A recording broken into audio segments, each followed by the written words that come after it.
Hepinize merhaba arkadaşlar, kanalıma ve videoma hepiniz hoş geldiniz arkadaşlar. Bugün sizlerle birlikte arkadaşlar ben istek video yapacağım. Yani herkes soruyordu, abla ses efektini nasıl yapıyorsun diye. Ses efekti de bu şekilde. Arkadaşlar şimdi bu ses efekti nasıl yapılır? Size onları göstereceğim. İlk öncelikle CapCut uygulamasını indiriyorsunuz arkadaşlar.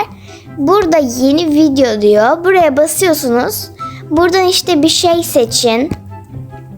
Seçtim mesela bunu.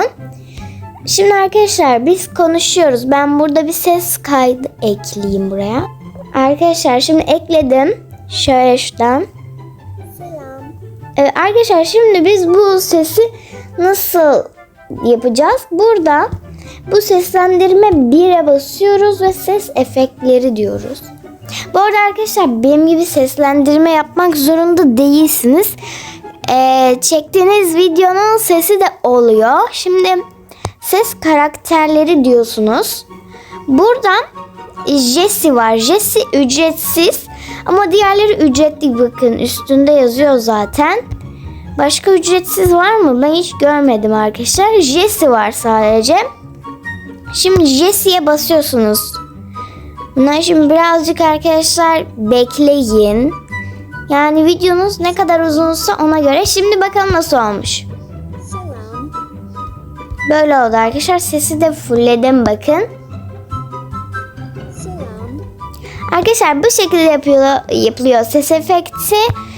Arkadaşlar şimdi umarım işinize yarar. Arkadaşlar o zaman bu arada ne oldu arkadaşlar, bu arada 1100 abonede baya büyük bir çekiliş yapacağım ama sır arkadaşlar, saklı. Ya da söyleyeyim arkadaşlar, ben yani mesela siz hangisini istersiniz, Boto mu, Bruce mu, yoksa Pumps mı, Tobias mı, onu söyledim arkadaşlar, 2019 peti mi, yani ne istiyorsanız yorumlara falan yazın. En çok isteyenini arkadaşlar takas yaparak almaya çalışacağım ve onun çekilişini yapacağım. Böyle 1 ya da 2 kişilik de olabilir arkadaşlar. Umarım videomu beğenmişsinizdir arkadaşlar. İnşallah işinize yarar. O zaman hoşça kalın.